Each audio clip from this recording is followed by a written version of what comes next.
Delhi-based eminent think tank and affiliated organization of the Ministry of External Affairs of the Government of India is organizing the conference.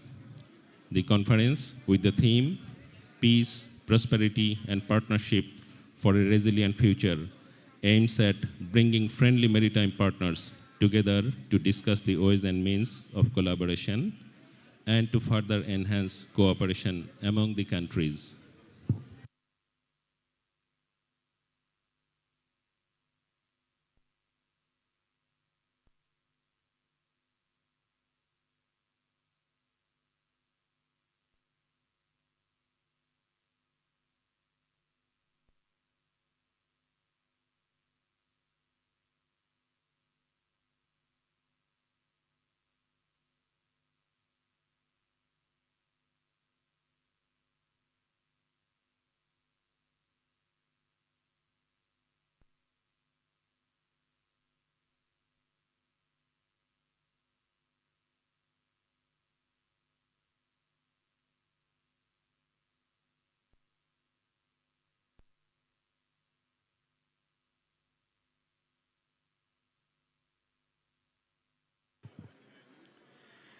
Excellencies, distinguished guests, ladies and gentlemen,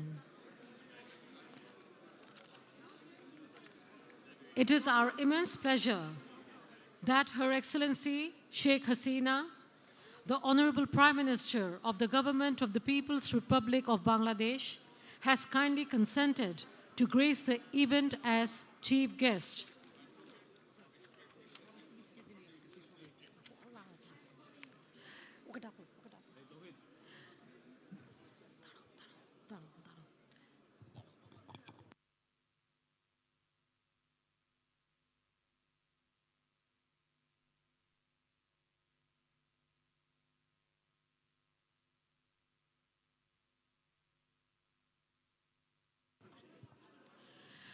Distinguished audience, we are happy to welcome His Excellency Mr. Prithvirajsing Roopun, G.C.S.K, Honorable President, Republic of Mauritius, His Excellency Mr. Faisal Naseem, Honorable Vice President of Maldives, His Excellency Dr. S Jaishankar, Honorable External Affairs Minister of India, and His Excellency Dr. A.K. Abdul Momen MP, Honorable Foreign Minister of Bangladesh, as today's speakers.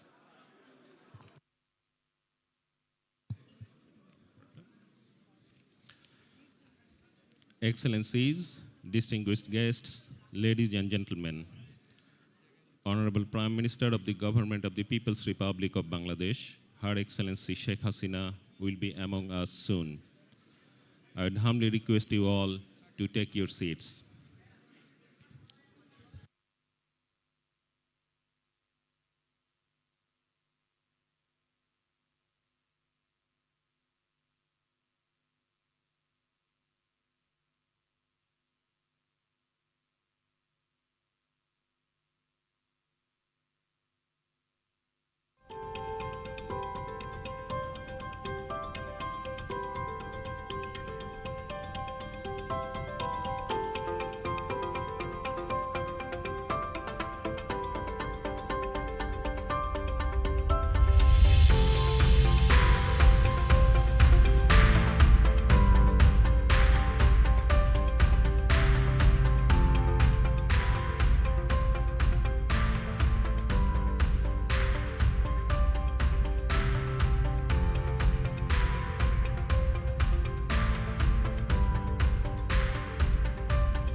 distinguished guests, if you need interpretation device, you may kindly signal towards us and our staff members will hand it over to you. If you need interpretation device, please signal it to the backside of the cruise and they will bring it to you. Thank you.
Distinguished audience, the Honorable Prime Minister of the Government of the People's Republic of Bangladesh, Her Excellency Sheikh Hasina, will be among us very soon.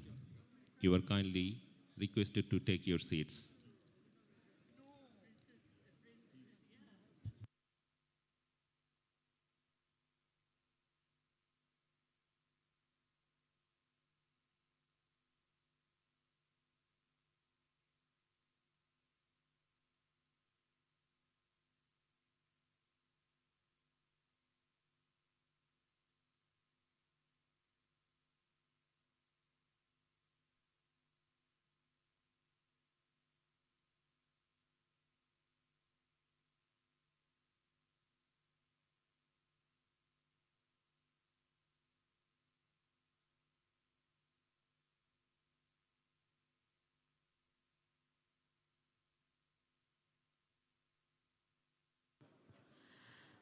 Distinguished guests, you are all requested to kindly silence your mobile phones.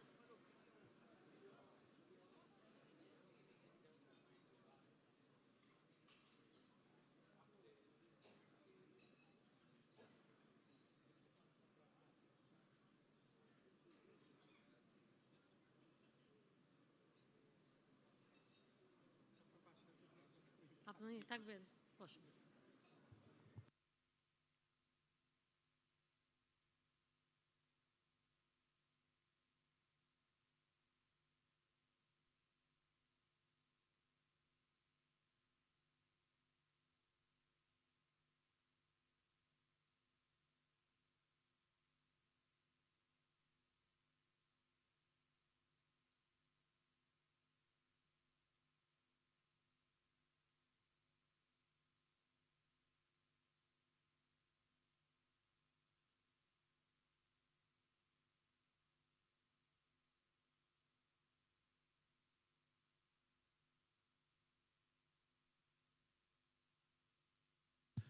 Distinguished audience, the Honorable Prime Minister of the People's Republic of Bangladesh, Her Excellency Sheikh Hasina, has arrived in the venue.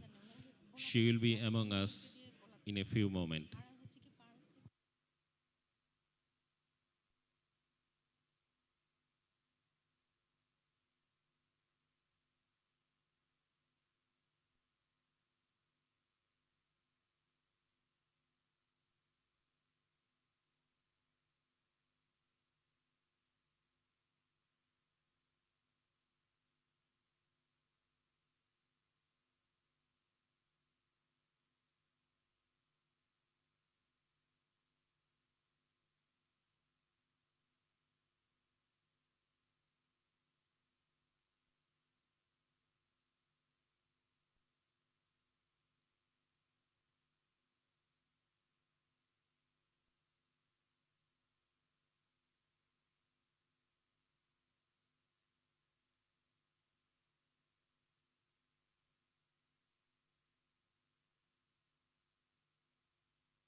Ladies and gentlemen, Honorable Prime Minister of the Government of the People's Republic of Bangladesh, Her Excellency Sheikh Hasina.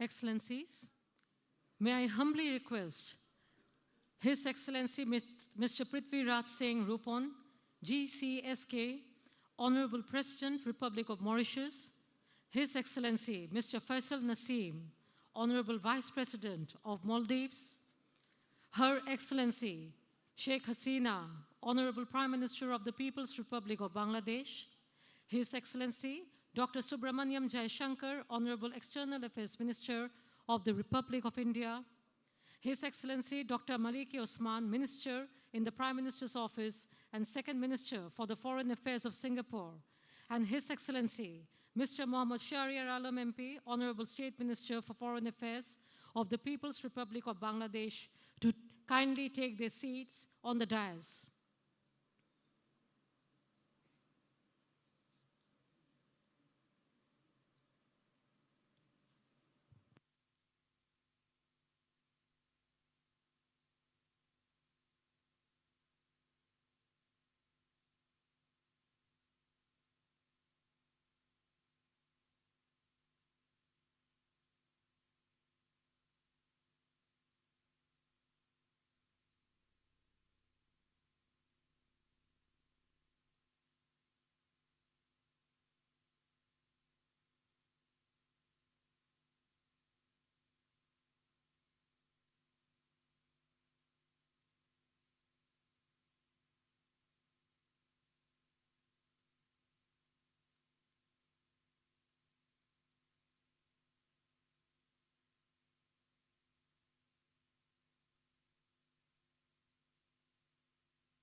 We heartily welcome today's distinguished dignitaries and guests to the inaugural session of the 6th Indian Ocean Conference. I would like to request you all to take your seats. With the kind permission of the Honorable Chief Guest, we will now begin the inaugural session of the 6th Indian Ocean Conference. Excellencies, we will begin with an audio-visual presentation. Now, an audio-visual on the 6th Indian Ocean Conference will be screened.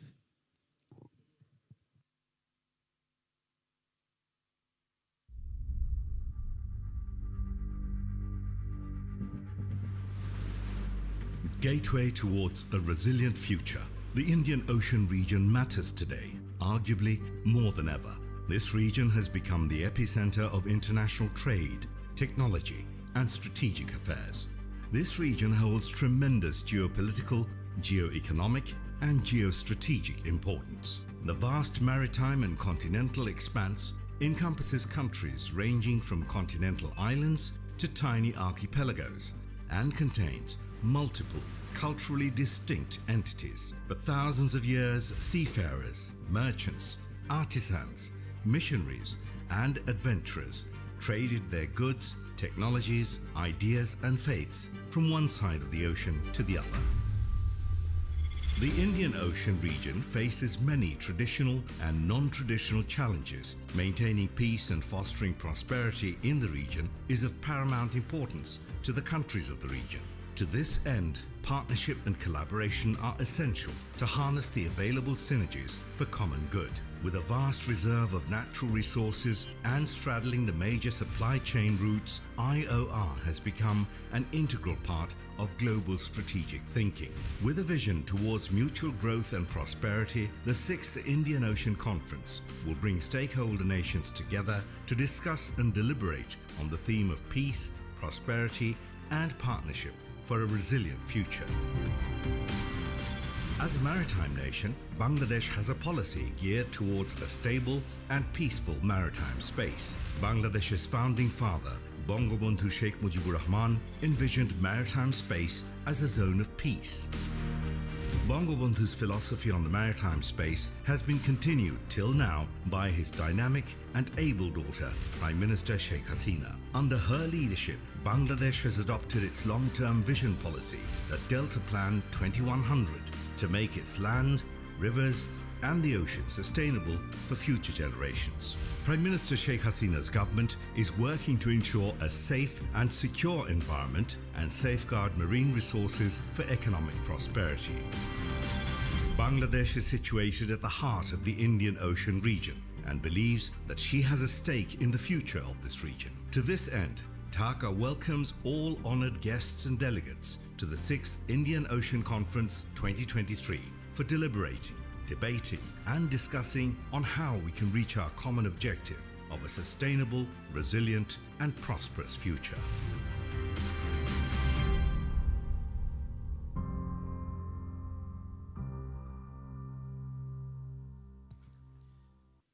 Thank you all for watching.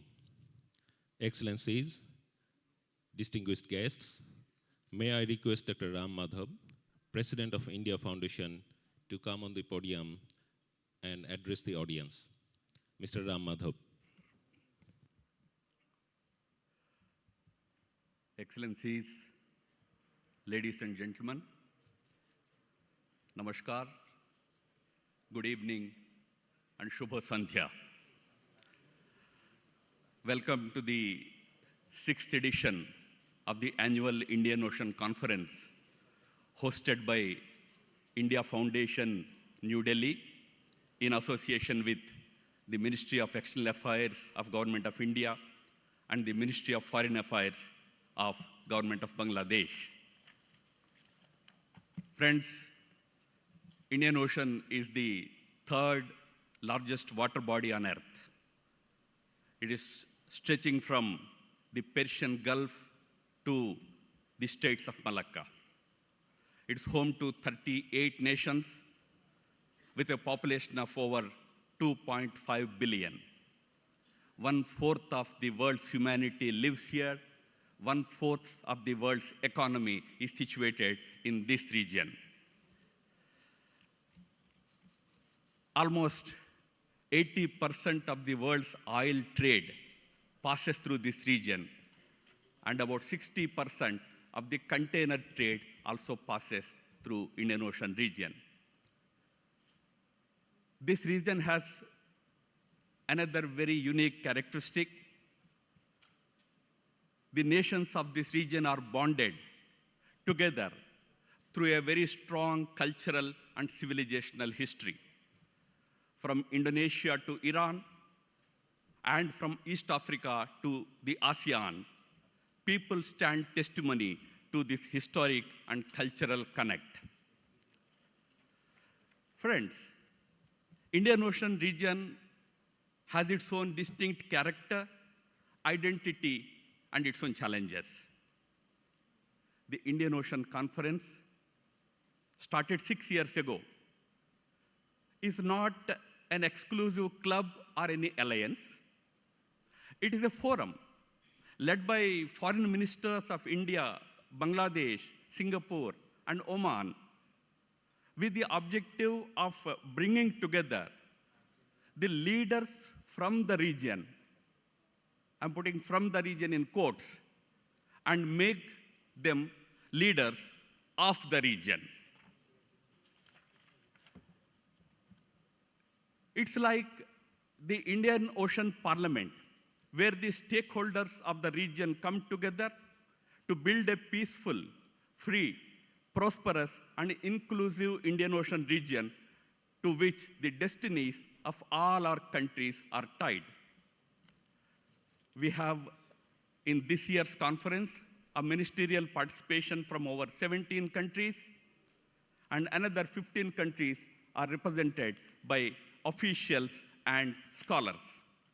I extend a warm welcome to all the leaders, scholars, and delegates to the 6th Indian Ocean Conference. Ladies and gentlemen, there couldn't have been a better destination for this conference this year than Dhaka. Father of the nation of Bangladesh, Bangabandhu Sheikh Mujibur Rahman, had once declared his country's mission as friendship with all and malice towards none. This conference will be a befitting tribute to him in his centenary year. We are very thankful to his very able daughter, a bold and visionary leader, whom many describe as the Iron Lady of South Asia, Her Excellency Prime Minister Sheikh Hasina, for agreeing to host this conference in Dhaka this year. We all know, friends, that under her leadership, Bangladesh has been transformed into a rising regional economic power. Thank you, ma'am, for your leadership. Friends, we are honored to have the president of another very important Indian Ocean power, Mauritius, His Excellency Prithvirajsing Roopun. He is not just a politician, not just a leader, he is also a thought leader. Thank you, Excellency, for your presence. His Excellency Faisal Naseem, Vice President of Maldives, is a young and rising star of the island nation's political landscape. He was with us last year at the Abu Dhabi Conference, Indian Ocean Conference 2021. Excellency, happy that you are back with us in this conference also. Welcome to you. His Excellency Dr. S Jaishankar, the Foreign Minister of India, is a household name in the diplomatic circles in the world. A seasoned diplomat and a leader with clarity and vision, Dr. Jaishankar has been an integral part of the Indian Ocean conferences right from the inception in 2016. Thank you for being there as the mentor of this path-breaking initiative, Excellency. Friends, Indian Ocean Conference first ever edition took place in Singapore in 2016. Since then, His Excellency Vivian Balakrishnan, the Foreign Minister of Singapore, has been an integral part of this series of conferences. We miss him this year due to a clashing ASEAN event. But we are so happy and delighted to have his colleague and a senior minister in the government of Singapore, His Excellency Dr. Maliki Osman, with us today. Excellency, welcome to this conference. Another important leader whose presence in person will be missed today is the Foreign Minister of Bangladesh, His Excellency Dr. A.K. Abdul Momen. He is, because of some health reasons, he is not going to be personally attending this conference, but we will have his address virtually. He is already there on the screens. Excellency, welcome to you. However, we are quite delighted to have his very able colleague and a long-time associate of the India Foundation and also an integral part of this series of Indian Ocean conferences right from the beginning, His Excellency Muhammad Shahryar Alam, Minister of State, External Affairs, Government of Bangladesh. He will be with us today evening. Excellency, welcome to you also. Friends, on behalf of the India Foundation, I welcome all these excellencies to this inaugural session of the 6th Indian Ocean Conference. Thank you.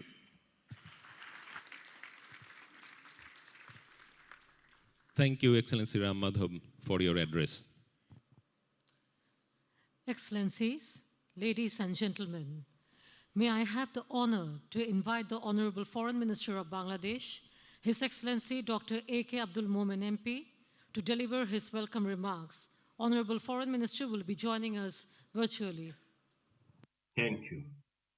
Honorable Prime Minister of Bangladesh, Her Excellency Sheikh Hasina, Honorable President of Mauritius, His Excellency Prithvirajsing Roopun, Honorable Vice President of Maldives, His Excellency Faisal Naseem, Honorable External Affairs Minister of India, His Excellency Dr. S Jaishankar, participating foreign ministers, ministers and state ministers from other countries, Excellencies, esteemed guests, participants, ladies and gentlemen.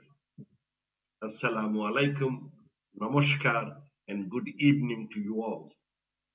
It is my pleasure to welcome you all in this vibrant, bustling, and colorful city of Dhaka for this very important 6th Indian Ocean Conference 2023. We are particularly thankful to Honorable President of Mauritius and Honorable Vice President of Maldives for their kind, gracious presence in this inaugural session. Our sincere gratitude to Honorable Prime Minister Sheikh Hasina for kindly gracing this event. I am truly delighted to see such a remarkable turnout of esteemed foreign ministers, high government officials, diplomats, panelists, scholars, media, and civil society representatives from various parts of the world. I was really excited to meet and greet everyone in person, but unfortunately, due to circumstances beyond my control, I had to greet and welcome you all virtually. I register our sincere thanks to Ministry of External Affairs, India, and India Foundation for this collaboration, especially Sri Ram Madhu. We believe this conference holds immense significance in terms of bringing together all partners and stakeholders of mutual interest on a common platform.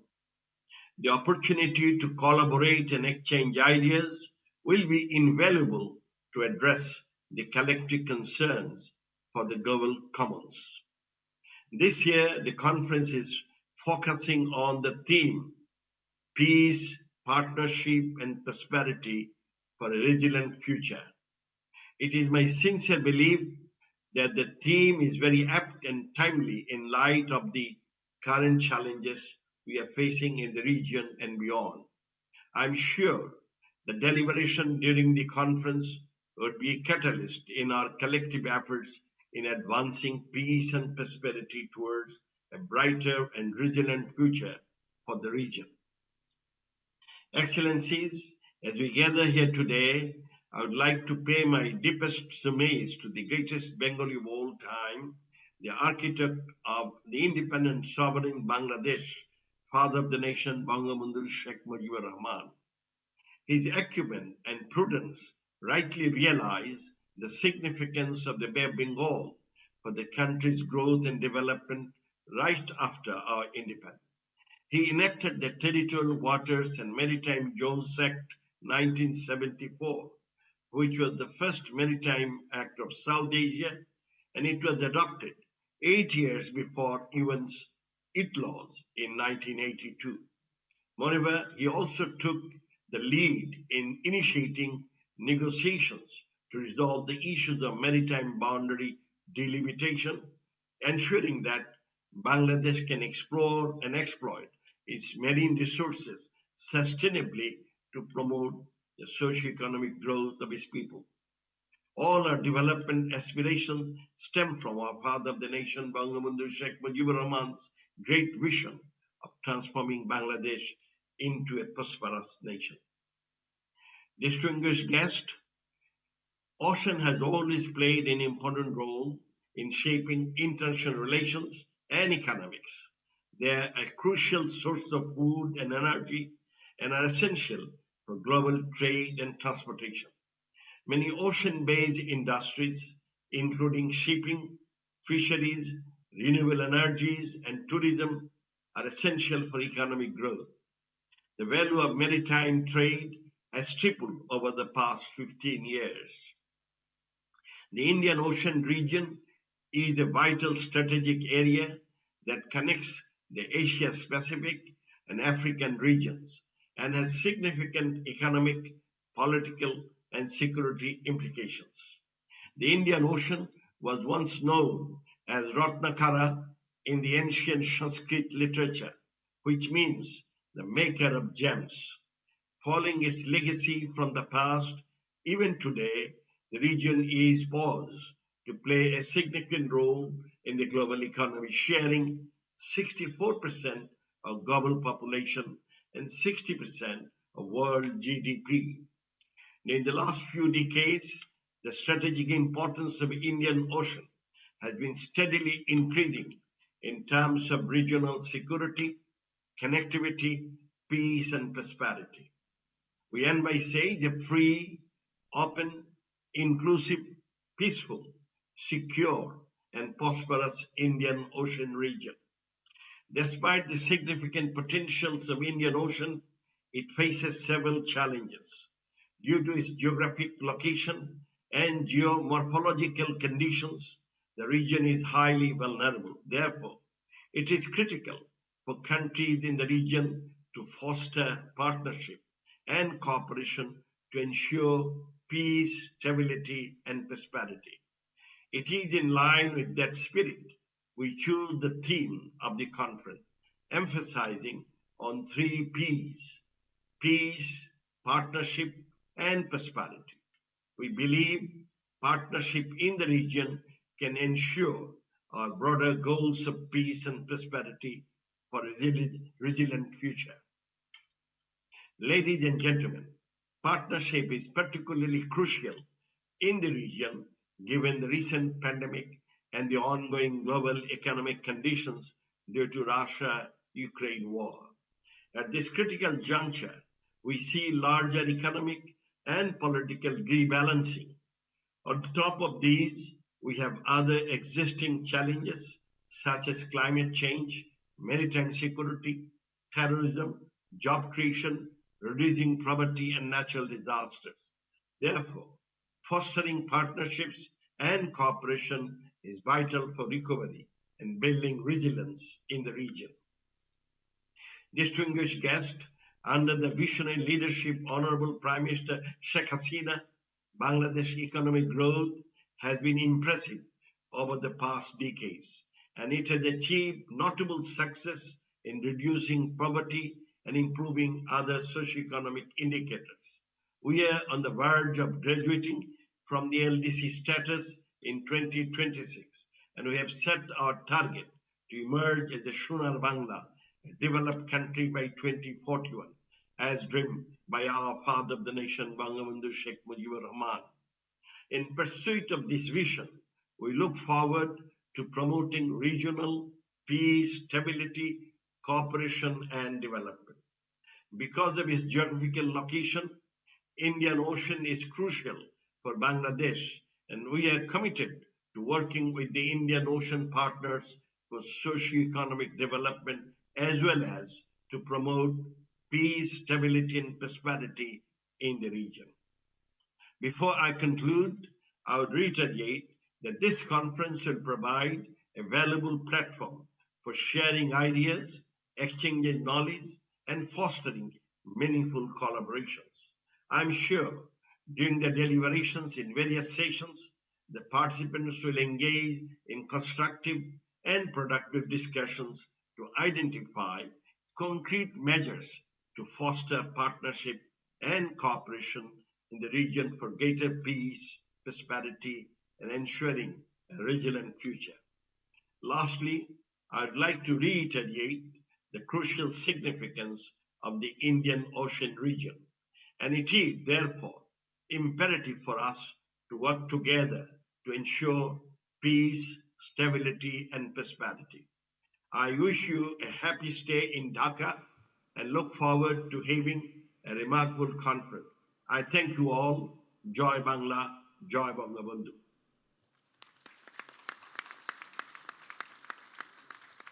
Thank you, the Honorable Foreign Minister of Bangladesh, for your words.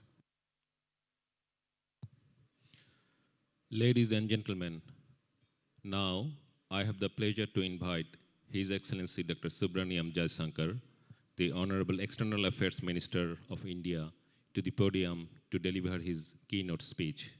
Honorable External Affairs Minister of India.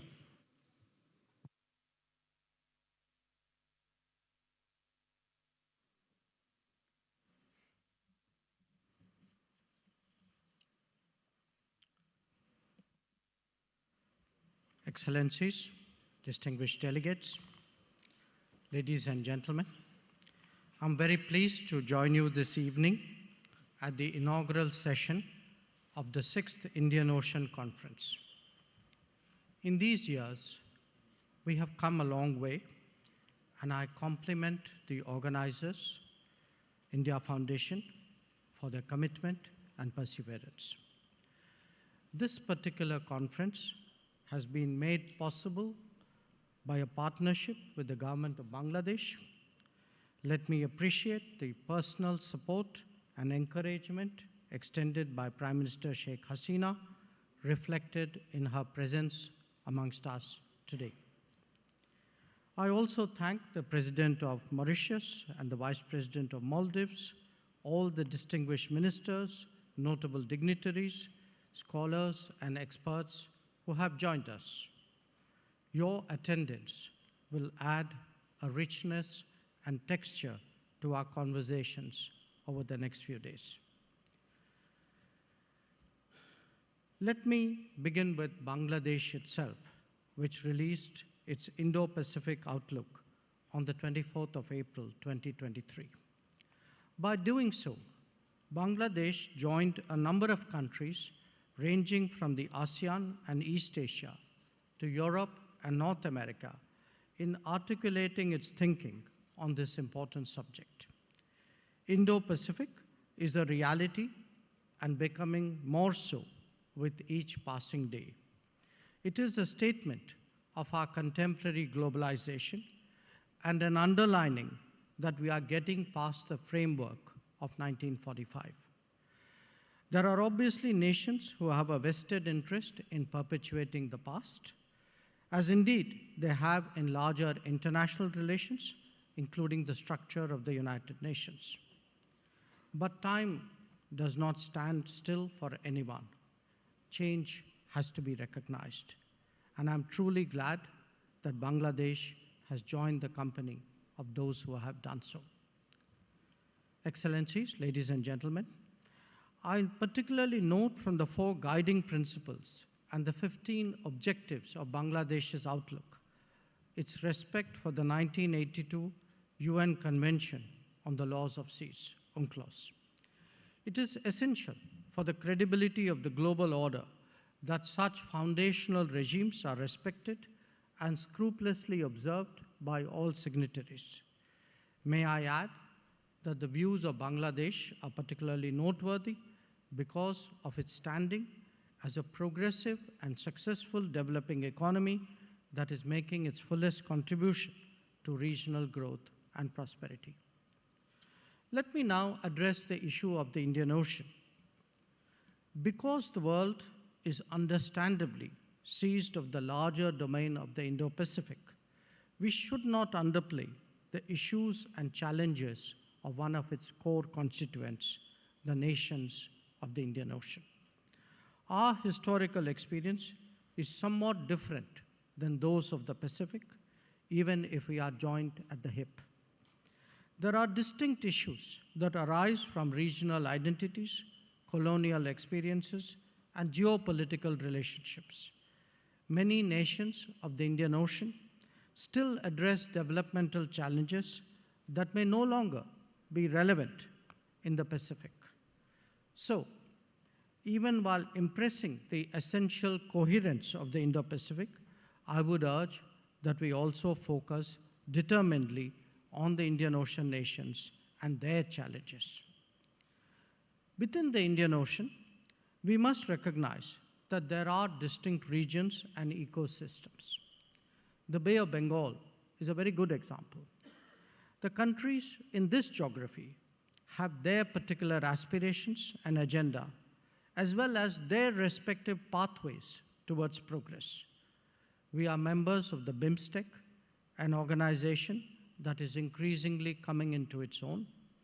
Amongst ourselves, we are very cognizant of the challenges we face in governance, modernization, and security. And we are confident of dealing with them through deeper cooperation and shared efforts.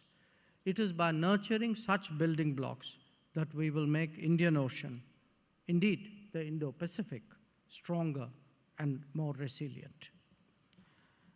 The requirement of simultaneously addressing the needs of the Indo-Pacific, the Indian Ocean, and its constituent regions is today the task before us. These are not alternatives, but actually self-supporting activities. Naturally, there are aspects of specificity, but equally, there are broad principles that apply to all. For example, the importance of adhering to law, observing norms, and respecting rules is a natural convergence point. It is not possible to build a stable international order without these prerequisites. This is especially so in a continent that has seen so much growth and so much change.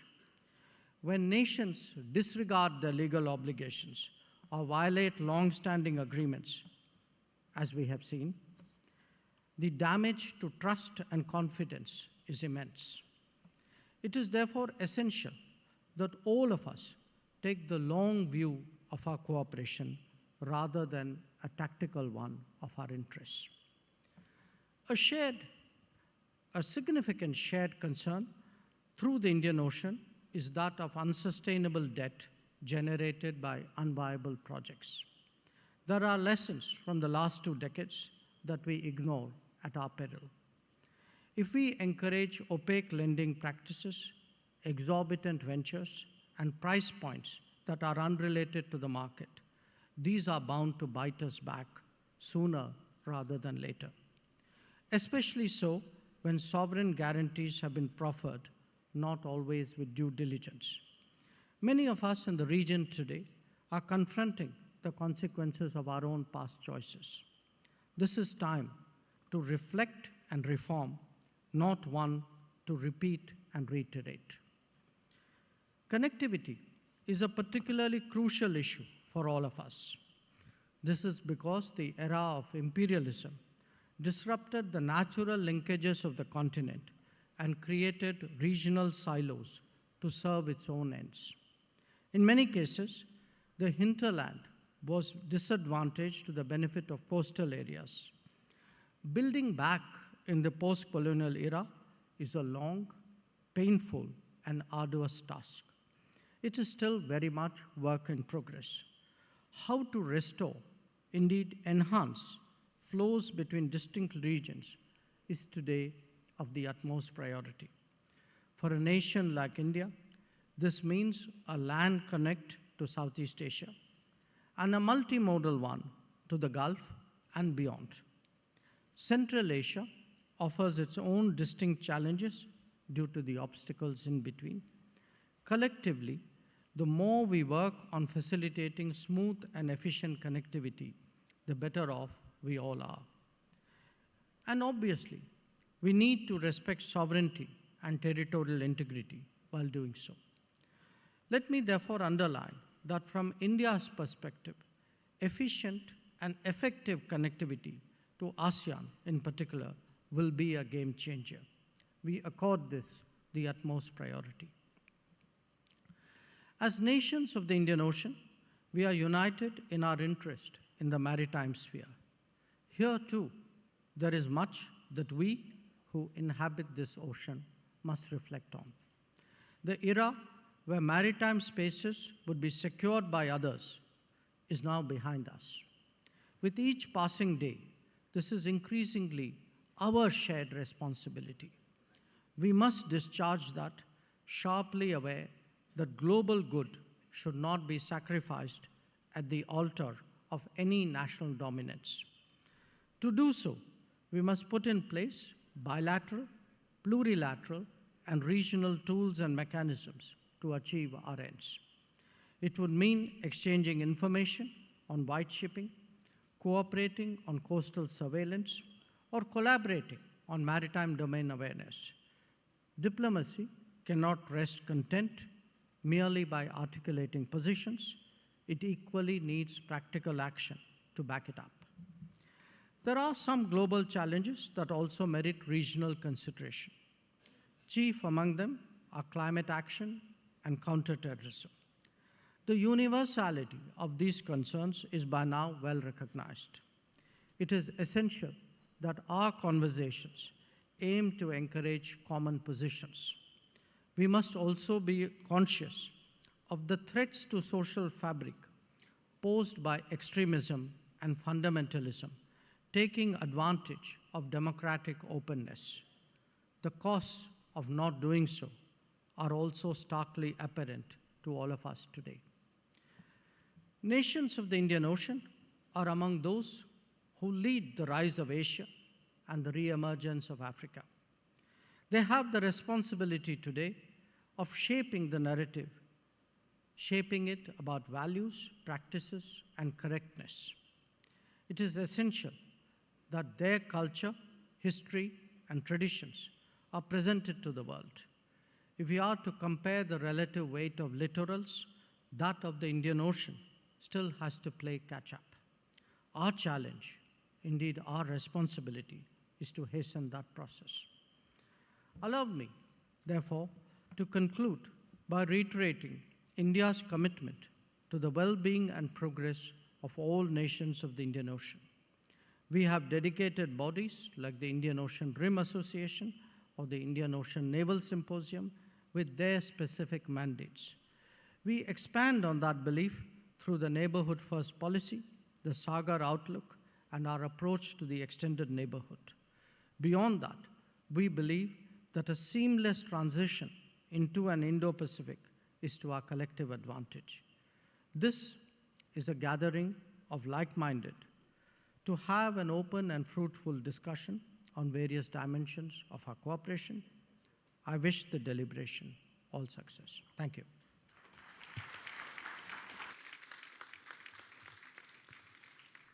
Thank you, Honorable Minister, for sharing your thoughts. Distinguished guests, now I have the honor to invite His Excellency, Mr. Faisal Naseem, Honorable Vice President of Maldives, to address the audience.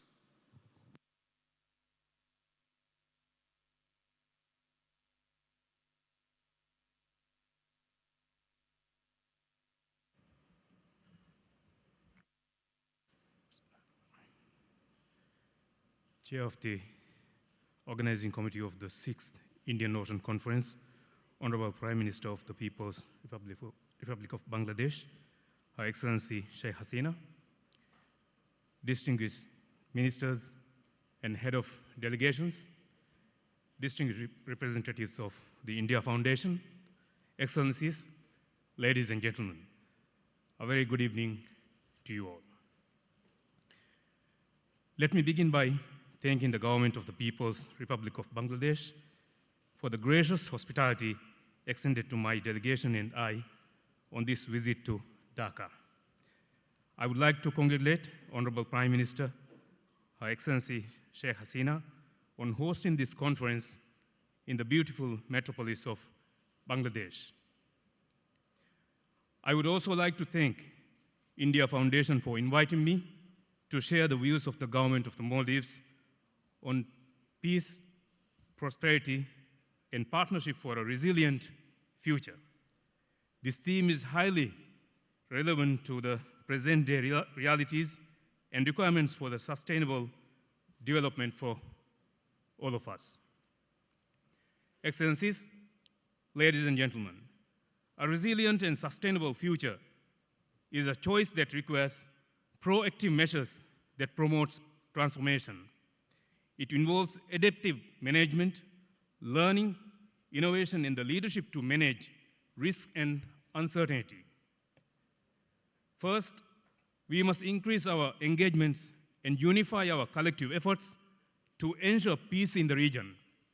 A single nation cannot ensure the security and resilience of the region surrounding the vast Indian Ocean. We must accept the collective responsibility for ensuring regional stability by strengthening our regional alliances. Second, we must leverage cooperation to generate sustained economic development in order to assure the security and prosperity of our region's citizens and beyond. The Indian Ocean region is home to some of the world's fastest growing civilizations. It serves as a hub for trade with the Middle East, Africa, East Asia, Europe, and the Americas.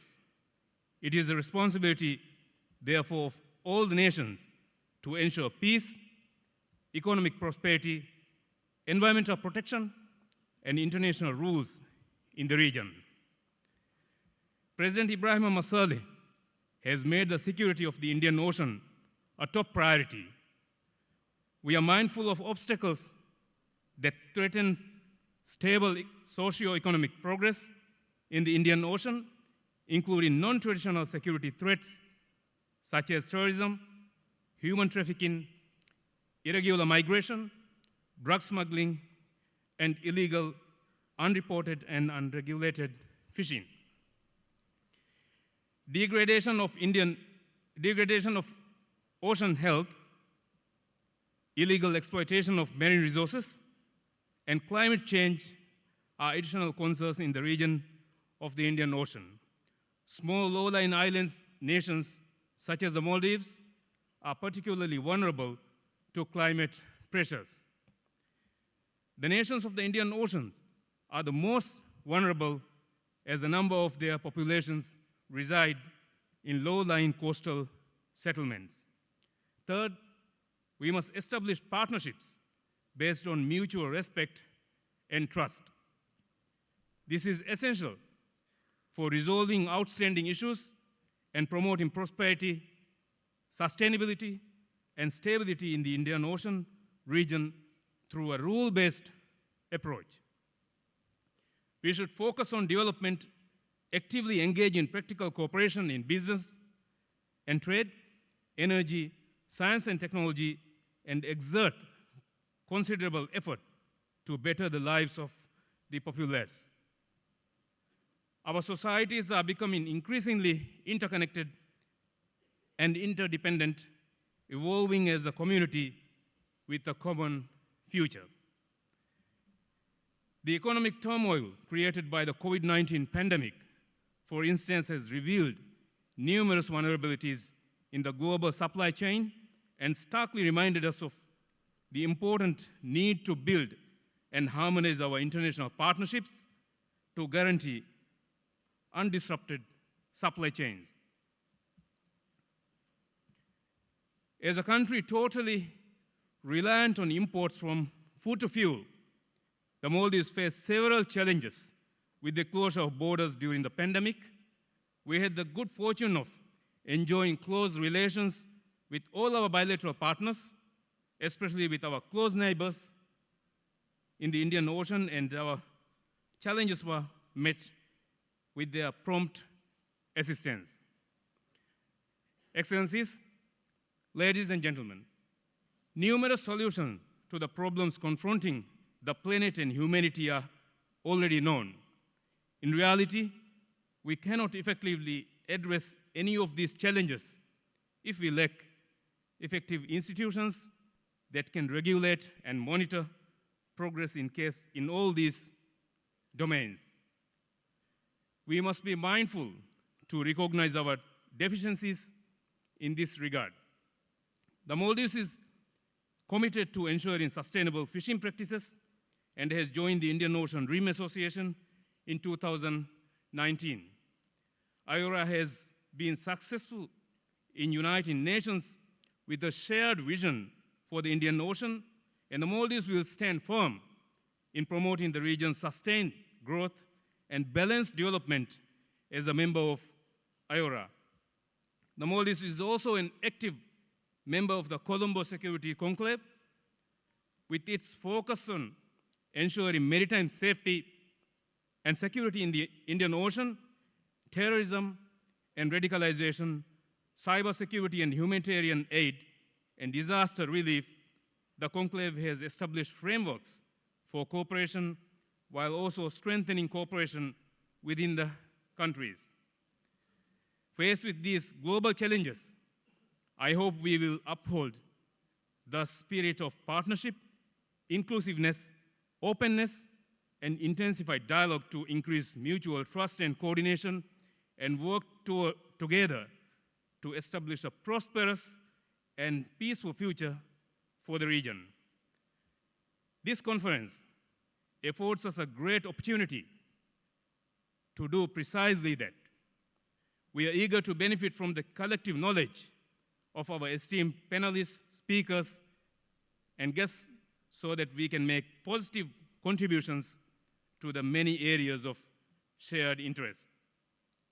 Excellencies, ladies and gentlemen, to ensure a healthy and prosperous future for all, we must increase our engagements and unify our collective efforts through greater leadership.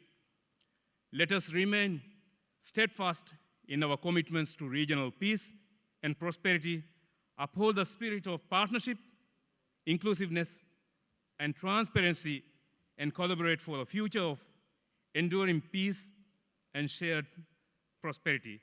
Thank you very much.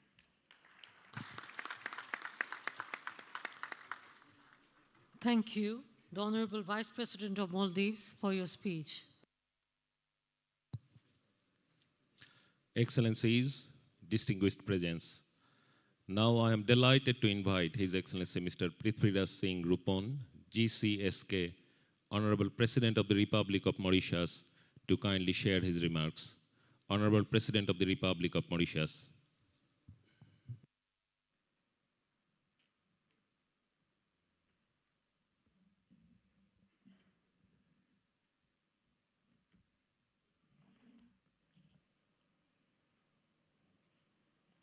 Honorable Sheikh Hasina, Prime Minister of the People's Republic of Bangladesh, His Excellency Faisal Naseem, Vice President of Maldives, Honorable Abdul Momen, Minister of Foreign Affairs, Honorable Dr. Subramaniam Jaishankar, Minister of External Affairs of the Republic of India, Mr. Ram Madhav, founding member of Governing Council of India Foundation, board members of the Governing Council of the India Foundation, heads of delegations and representatives of regional and international organizations, distinguished delegates, ladies and gentlemen. My greetings, my salam, my namaskar to all of you. I am immensely pleased and honored to be addressing this 6th Indian Ocean Conference. At the very outset, I would like to jointly thank the government of Bangladesh, the Honorable Minister of External Affairs of India, the Governing Council of the India Foundation for inviting Mauritius to participate in this conference, as well as for the warm welcome and gracious hospitality.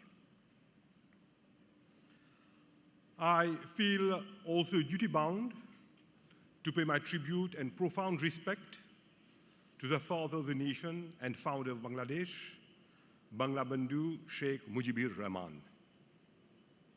I had also the honor and privilege of visiting the Memorial Museum first thing on my arrival yesterday. I also wish to convey the brotherly greetings of the people of the Republic of Mauritius to all Bangladeshis. A cordial salam, especially to the relatives and loved ones of the thousands of sons and daughters of Bangladesh who are working in Mauritius and helping us in different sectors of the economy. Excellencies, ladies and gentlemen, Mauritius fully endorses this year's theme, entitled Peace, Prosperity and Partnership for a Resilient Future. Very challenging indeed, considering the present changing paradigm, yet eminently positive and forward-looking. The Indian Ocean, home to nearly 3 billion, has regained its historical prominence. It now constitutes the main axle of gravity in this multipolar world. And it is essentially for countries around the Indian Ocean region, all of us, irrespective of our varying sizes, to partner, work together, and combine our efforts, strive to foster peace, and endeavor to lead the world into a new era of lasting stability and prosperity. This conference comes at a challenging and crucial moment. In this post-COVID era and the ongoing Russia-Ukraine war, all long-held assumptions have been disturbed. The international context is furthermore compounded by furtherance of national interests and the emergence of new alliances. All assembled here have thus this common responsibility to design ways and means to overcome those challenges, develop resilience, and create new opportunities. And I'm confident that this gathering will guide our deliberations in charting an effective roadmap to meet the objectives of the conference. Excellencies, ladies and gentlemen, Mauritius very early in the day realized that to expand its political and economic space, it should embrace a high dose of pragmatism. True to our multi-ethnic background and deep respect for diversity, we espouse a high degree of openness in terms of our attitude and culture, our national and foreign policy, and our economic strategy and development model. Our belonging to the Commonwealth and to the Francophone organization also helped Mauritius to establish close relations with newly independent Anglophone and Francophone states. In the Cold War divide, we fully supported the concept of the Indian Ocean as a zone of peace.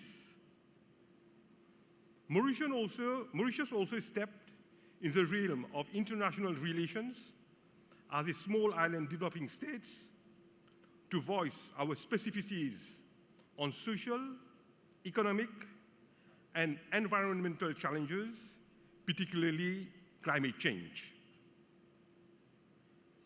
Yet, Excellencies, ladies and gentlemen, being a small country, Mauritius cannot write history and is resigned to accept the world as it is.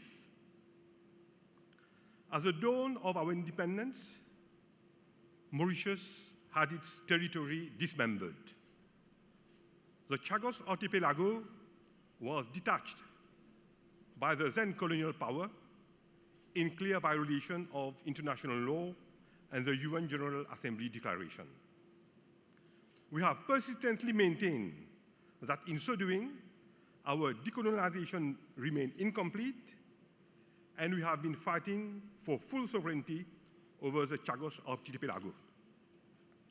We have had the unflinching support of a large majority of states, including the African continent, Bangladesh, and India, among others, all throughout, starting from the advisory opinions of the International Court of Justice in 2019 to the judgment delivered by the Special Chamber of the International Tribunal for the Law of the Sea just recently in April.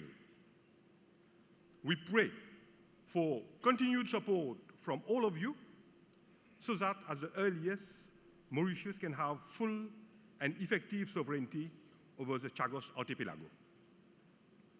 Excellencies, at a very early stage, Mauritius also expressed its commitment in furthering regional cooperation as an instrument for peace, progress, and prosperity.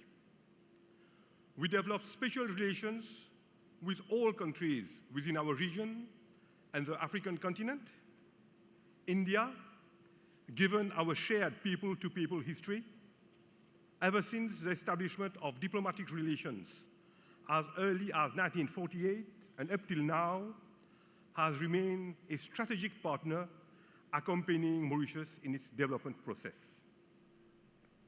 The creation of the Indian Ocean Commission in 1982, bringing together 5 member states of the Southwest Indian Ocean, namely the Comoros, France on behalf of Reunion Island, Madagascar, Mauritius, and Seychelles, also bear testimony to this endeavor. This commission is the only regional organization in Africa composed exclusively of islands. It defends the specificities of its member states on the continental and international scenes, whilst also cooperating in projects covering a wide range of sectors, such as preservation of ecosystems, sustainable management of natural resources, renewable energy, and maritime safety. The Indian Ocean Commission has strengthened and diversified its partnerships since 2016 and welcomed observer members including China, India, Japan, the European Union, the Organisation Internationale de la Francophonie, and the United Nations. This has paved the way for the development of mutually beneficial relationships in the sphere of regional cooperation and relating particularly to maritime security. In parallel, the Indian Ocean Rim Association, IORA, was created in 1997 to strengthen the ties between member states whose shores are washed by the vast expanse of the Indian Ocean, bringing together countries from contours of Asia to the shores of Africa and the Middle East, and stretching from its multitude of islands to Australia. It may be recalled that the vision for countries linked to the Indian Ocean to become a single platform originated during a visit by late President Nelson Mandela to India in 1995, where he said, I quote, "The natural urge of the facts of history and geography should broaden itself to include the concept of an Indian Ocean rim for socio-economic cooperation and other peaceful endeavors," unquote. Today, the IORA is a dynamic organization of 23 member states and 10 dialogue partners with an ever-growing momentum for mutually beneficial regional cooperation through a consensus-based, evolutionary, and non-intrusive approach.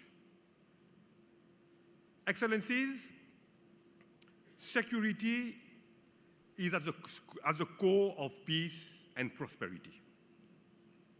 As stated earlier, piracy, territorial disputes, terrorism, and illicit arms, drugs, and human trafficking, illegal, unreported, and unregulated fishing, oil spills, and maritime pollution, just to mention a few, represent a major threat to maritime security and pose significant governance challenges for policymakers of the region. It is therefore essential that we deepen our mutual cooperation, strengthen our ability, and ensure safety and stability in the Indian Ocean. In that regard, the enhancement of maritime domain awareness is an important aspect. The initiative by India in 2018 to set up the Information Fusion Center, Indian Ocean Region should also be uploaded. We also welcome the recent signing of an MOU between the Center and the Indian Ocean Commission-led Architecture for Maritime Security and its Regional Coordination Operation Center in Seychelles. These are concrete examples we need to emulate. Given that individually we cannot effectively address such threats in a sustainable manner. Indeed, I have the pleasure to announce that with the collaboration of the Indian Ocean Commission, Mauritius will be hosting the third Ministerial Conference on Maritime Security later this year. In the same vein, we should commend the India Foundation for this present platform, which enables high-level and key stakeholders to exchange ideas, propose concerted approaches, and take collective initiatives. Excellencies, the global economy remains continuously threatened by post-COVID uncertainties compounded by the present ongoing war. We have been witnessing significant disruptions in trade and food supplies and surge in fuel price. These are contributing to greater financial stress, increased debt levels, high inflation, and significant tightening in global financing. We all apprehend prolonged and intensified hostilities. This is a real and legitimate cause of concern. It is thus imperative that we find alternative solutions which would facilitate smoother movement of goods and people, boost tourism, develop better infrastructure, protect the environment and improve disaster response, develop the blue economy, amongst others.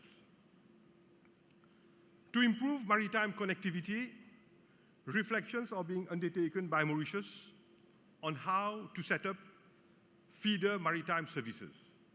However, the costs are prohibitive. We would invite all of you to join us and reflect on a feasible solution. Excellencies, ladies and gentlemen, on a concluding note, let me once again reiterate that we should strive to maintain a peaceful environment within the Indian Ocean region and beyond. Peace is essential.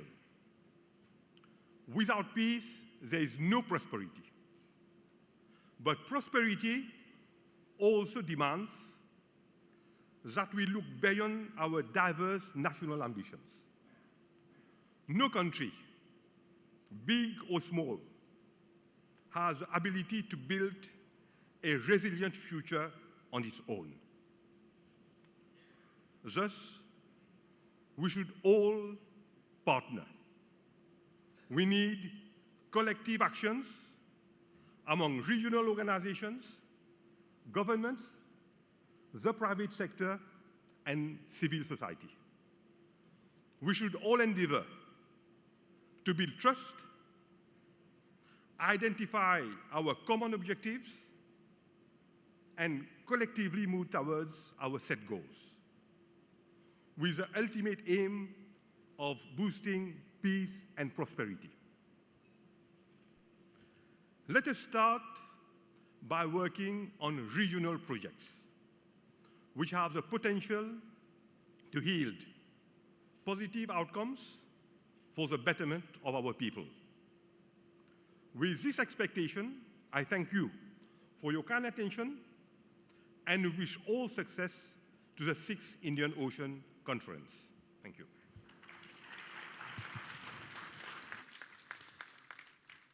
Thank you, Excellency, the Honorable President of the Republic of Mauritius, for your remarks. Excellencies, distinguished guests, ladies and gentlemen, I have the honor and privilege to request today's chief guest, Her Excellency Sheikh Hasina, Honorable Prime Minister of Bangladesh, to deliver her speech. Distinguished guests are requested to use their interpretation device as required.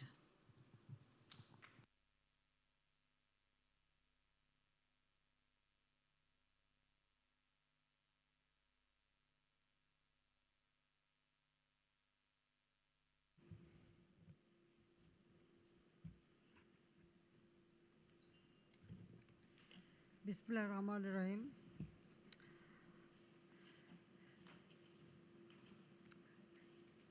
মরিশাসের মহামান্য রাষ্ট্রপতি জনাব Prithviraj Singh রুম্পান G.C.S.K, মালদ্বীপের মাননীয় উপরাষ্ট্রপতি জনাব ফয়সাল নাসিম, মন্ত্রিপরিষদের মাননীয় সদস্যবর্গ, সম্মানিত অতিথিবৃন্দ, উপস্থিত সুধীমণ্ডলী, আসসালামু আলাইকুম, শুভ সন্ধ্যা। পৃথিবীর বিভিন্ন অঞ্চল থেকে, বিশেষ করে ইন্ডিয়ান ওশান রিম থেকে যারা এসেছেন, সকলকে বাংলাদেশে, আমাদের সবুজ সুন্দর বাংলাদেশে আপনাদেরকে স্বাগত জানাতে পেরে আমরা অত্যন্ত আনন্দিত। বাংলাদেশের জনগণের পক্ষ থেকে এবং আমার ব্যক্তিগত পক্ষ থেকে সবাইকেই আমি আন্তরিক ধন্যবাদ জানাই। ঢাকায় এই সম্মেলনের ষষ্ঠ সংস্করণ আয়োজনে আমাদের সহযোগিতা করবার জন্য আমি ভারত সরকার এবং ইন্ডিয়া ফাউন্ডেশনকে আন্তরিক ধন্যবাদ জানাচ্ছি। এই সম্মেলনে অভিন্ন লক্ষ্য অর্জনের জন্য আমাদের একসঙ্গে কাজ করার এবং মত বিনিময় করার একটা সুযোগ সৃষ্টি হয়েছে। শুধু আমি গভীর শ্রদ্ধার সাথে স্মরণ করছি সর্বকালের সর্বশ্রেষ্ঠ বাঙালি জাতির পিতা বঙ্গবন্ধু শেখ মুজিবুর রহমানকে। আমাদের মহান মুক্তিযুদ্ধের 30 লক্ষ শহীদ এবং 2 লক্ষ মা বোন, তাদের প্রতিও আমি শ্রদ্ধা জানাই। 15ই আগস্ট আমি আমার বাবা মা ভাই সব হারিয়েছি। আমি তাদের আত্মার মাগফিরাত কামনা করি। সম্মানিত সুধীবৃন্দ, বর্তমানে সাগর মহাসাগর সমূহে মাধ্যমে বিশ্বের বাণিজ্যের প্রায় 90% এবং তেল পরিবহনে 60% পরিচালিত হচ্ছে। সমুদ্রপথে প্রকৃত বাণিজ্য বিগত 15 বছরে আরও বৃদ্ধি পেয়েছে। বিশ্বব্যাপী দেশসমূহের টেকসই উন্নয়ন নিশ্চিত করতে সামুদ্রিক যোগাযোগ ও বাণিজ্য অত্যন্ত গুরুত্বপূর্ণ ভূমিকা পালন করে থাকে, কিন্তু এই বিপুল সম্ভাবনা এখনও অনেকটা অব্যবহৃত রয়েছে। সুধীবৃন্দ, এশিয়া প্রশান্ত মহাসাগরীয় ও আফ্রিকা অঞ্চলসমূহে ভারত মহাসাগরীয় অঞ্চলের অর্থনৈতিক, রাজনৈতিক এবং কৌশলগত উল্লেখযোগ্য গুরুত্ব রয়েছে। বর্তমানে বৈশ্বিক জনসংখ্যার 64% এই অঞ্চলে বাস করে এবং জিডিপিতে আমাদের এই অঞ্চলের অবদান এটাও 7%। বিপুল সম্ভাবনা থাকা সত্ত্বেও এই অঞ্চলটি নানাবিধ প্রতিকূলতার সম্মুখীন হচ্ছে প্রতিনিয়ত। ভারত মহাসাগরীয় অঞ্চলে শান্তি ও সমৃদ্ধি নিশ্চিত করার জন্য এই অঞ্চলের দেশগুলোর মধ্যে অংশীদারিত্ব ও সহযোগিতা একান্তভাবে বৃদ্ধি করা আবশ্যক। জাতির পিতা বঙ্গবন্ধু শেখ মুজিবুর রহমান বাংলাদেশের উন্নয়ন, প্রবৃদ্ধি ও স্থিতিশীলতার জন্য সর্বদা সামুদ্রিক সম্পদের সর্বত্র ব্যবহারের উপর গুরুত্ব আরোপ করেছেন। একজন দূরদর্শী নেতা হিসেবে 1974 সালে তিনি বাংলাদেশের স্বাধীনতার পরপরই 1974 সালে territorial waters and maritime zone act 1974 প্রণয়ন করেন। উল্লেখ্য যে এই আইনটি সমুদ্র আইন সম্পর্কিত জাতিসংঘ কনভেনশন 1982 ঘোষণার 8 বছর আগেই তিনি এটা করেছিলেন। কাজী আমি মনে করি যে একজন দূরদর্শী নেতা হিসেবে সমুদ্র সম্পদকে যথাযথভাবে কাজে লাগানো, অনুসন্ধান করা এবং অর্থনৈতিক উন্নয়নে যেন ব্যাপকভাবে ব্যবহার করা যায় সেই কথা চিন্তা করেই তিনি এই কাজ করেছিলেন। সম্মানিত অতিথিবৃন্দ, এবারের এই সম্মেলনে যে প্রতিপাদ্য বিষয় আমি মনে করি সেটা অত্যন্ত গুরুত্বপূর্ণ, যেমন টেকসই ভবিষ্যতের জন্য শান্তি, অংশীদারিত্ব এবং সমৃদ্ধি, অর্থাৎ piece, partnership and prosperity for a resilient future, অর্থাৎ আমি মনে করি এটা অত্যন্ত সময়োপযোগী এবং যথাযথ হয়েছে। টেকসই ভবিষ্যৎ নিশ্চিতকরণে অংশীদারিত্ব, শান্তি ও সমৃদ্ধির মধ্যে সম্পর্ক অবিচ্ছেদ্য। সাম্প্রতিক সময় কোভিড-19 অতিমারি এবং চলমান রাশিয়া ইউক্রেন সংঘাতের যুদ্ধের প্রেক্ষিতে আরোপিত নিষেধাজ্ঞা বা পাল্টা নিষেধাজ্ঞা বিশ্বব্যাপী অনেক চ্যালেঞ্জ সৃষ্টি করেছে, যার প্রেক্ষাপটে আজকের এই সম্মেলনের প্রতিপাদ্য আরও বেশি প্রাসঙ্গিক এবং গুরুত্বপূর্ণ বলে আমি মনে করি। বৈশ্বিক অর্থনৈতিক মন্দা, খাদ্য, জ্বালানি, সার সংকটের ফলে বিশ্বজুড়ে মানুষের জীবনযাত্রা অসহনীয় হয়ে উঠেছে। ভারত মহাসাগরীয় অঞ্চলকেও জলবায়ু পরিবর্তন, সামুদ্রিক নিরাপত্তা, সন্ত্রাসবাদ, প্রাকৃতিক দুর্যোগের মতো চ্যালেঞ্জসমূহ প্রতিনিয়ত মোকাবেলা করতে হচ্ছে। এ সকল চ্যালেঞ্জ মোকাবেলায় এবং ভারত মহাসাগরীয় অঞ্চলে শান্তি ও সমৃদ্ধি প্রতিষ্ঠার জন্য এই অঞ্চলের দেশগুলোকে অংশীদারিত্ব এবং সম্মিলিত প্রচেষ্টার উপরই জোর দিতে হবে। কোভিড পরবর্তী সময় এবং রাশিয়া ইউক্রেন যুদ্ধের প্রেক্ষাপটে 2022 সালের ডিসেম্বরে জাতিসংঘ সাধারণ অধিবেশন international year of dialogue as a guarantee of peace 2023 শীর্ষক একটি প্রস্তাব সর্বসম্মতিক্রমে গৃহীত হয়েছিল। জাতির পিতা বঙ্গবন্ধু শেখ মুজিবের 1974 সালে জাতিসংঘে দেওয়া ভাষণের ঐতিহাসিক উদ্ধৃতি, যা বাংলাদেশের মূল পররাষ্ট্রনীতি ও রেজুলেশনের 14তম অনুচ্ছেদে সন্নিবেশিত রয়েছে। সেখানে দারিদ্র্য, ক্ষুধা, রোগ, নিরক্ষরতা ও বেকারত্বের নিরসনের কাজ করার গুরুত্ব অনুধাবন করা হয়েছে। এই উদ্দেশ্যগুলি অর্জনের জন্য গঠনমূলক সহযোগিতা, সংলাপ এবং পারস্পরিক বোঝাপড়া চেতনায় সকলের সঙ্গে বন্ধুত্ব, কারো সাথে বৈরিতা নয়, এই প্রতিপাদ্য উপরে জোর দেওয়া হয়েছে। আর বাংলাদেশ এই নীতি আমাদের পররাষ্ট্র নীতি হিসেবে আমরা মেনে চলি। ভারত মহাসাগর অঞ্চলের টেকসই ভবিষ্যতের জন্য আমাদের কর্মপরিকল্পনা প্রণয়নের প্রচেষ্টায়ও জাতির পিতার উপযুক্ত উক্তিটি একইভাবে প্রাসঙ্গিক। বঙ্গবন্ধু শেখ মুজিবের উদ্ধৃতির সঙ্গে সামঞ্জস্য রেখে এই অঞ্চলের শান্তি ও সমৃদ্ধি নিশ্চিতকল্পে যৌথ লক্ষ্য অর্জনের জন্য অর্থপূর্ণ সহযোগিতা, সংলাপ এবং পারস্পরিক বোঝাপড়ায় আমাদের কার্যকর অংশীদারিত্ব প্রয়োজন। জাতিপিতা বঙ্গবন্ধু শেখ মুজিবুর রহমান 1974 সালে জাতিসংঘ সাধারণ অধিবেশনে তার ঐতিহাসিক ভাষণে তিনি বলেছিলেন, আমি কোট করছি, মানব জাতির অস্তিত্ব রক্ষার জন্য শান্তি অত্যন্ত জরুরি এবং তা সমগ্র বিশ্বে নরনারীর গভীর আকাঙ্ক্ষারই প্রতিফলন ঘটাবে, আনকোড। এই ভাষণে তিনি ভারত মহাসাগরকে শান্তিপূর্ণ এলাকা হিসেবে প্রতিষ্ঠা করার উপর বিশেষভাবে জোর দিয়েছিলেন। বিশ্ব শান্তি ও মানবাধিকার প্রতিষ্ঠার লক্ষ্যে কাজের অবদানের স্বীকৃতিস্বরূপ বঙ্গবন্ধু শেখ মুজিবকে 1973 সালে 23শে মে জুলিও কুরি শান্তি পদকে ভূষিত করা হয়। বঙ্গবন্ধু শেখ মুজিবের দর্শন অনুসরণ করে বাংলাদেশ বিশ্বশান্তি একনিষ্ঠ প্রবক্তা হিসেবে নিজেকে প্রতিষ্ঠা করেছে। আমরা 1997 সালে জাতিসংঘে কালচার অফ পিস, শান্তির সংস্কৃতি এই সংক্রান্ত একটা ঘোষণা দিই এবং এই কর্মসূচি রেজুলেশন আকারে উত্থাপন করি, যা সর্বসম্মতিক্রমে গৃহীত হয়েছিল।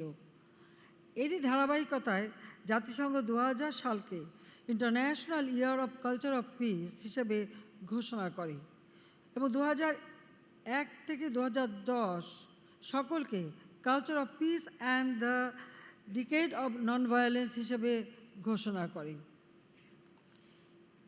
শান্তির বার্তাকে সর্বাত্মকভাবে সুসংহত করতে কালচার অফ পিস প্রতিষ্ঠা অপরিহার্য বলে বাংলাদেশ মনে করে। এ কারণেই বিশ্বব্যাপী শান্তি রক্ষা ও শান্তি বিনির্মাণের প্রচেষ্টায় বাংলাদেশ সব সময় প্রতিশ্রুতিবদ্ধ। আমরা জাতিসংঘের সর্বোচ্চ শান্তিরক্ষী প্রেরণকারী দেশ। নানা প্রতিকূলতা সত্ত্বেও আমরা 1.1 মিলিয়নেরও বেশি জোরপূর্বক বাস্তুচ্যুত মিয়ানমারের নাগরিকদের অস্থায়ীভাবে আশ্রয় দিয়েছি, যার ফলে এই অঞ্চলে বড় ধরনের মানবিক বিপর্যয় প্রতিরোধ করা সম্ভব হয়েছে। এখন আমরা রোহিঙ্গা জনগোষ্ঠীকে নিরাপদ ও শান্তিপূর্ণ উপায়ে তাদের মাতৃভূমিতে প্রত্যাবাসন নিশ্চিতকরণে বিশ্ব সম্প্রদায়ের কাছে আমরা তাদের সমর্থন চাই। তার কারণ এই বোঝা টানা এখন আমাদের পক্ষে অত্যন্ত কষ্টকর হয়ে উঠেছে। একটি উপকূলীয় রাষ্ট্র হিসেবে বহু শতাব্দী ধরে বাংলাদেশ বিভিন্ন সামুদ্রিক কার্যকলাপের প্রাণকেন্দ্র। বাংলাদেশ সমুদ্র বিষয়ক অনেক আঞ্চলিক প্ল্যাটফর্মে সক্রিয় রয়েছে।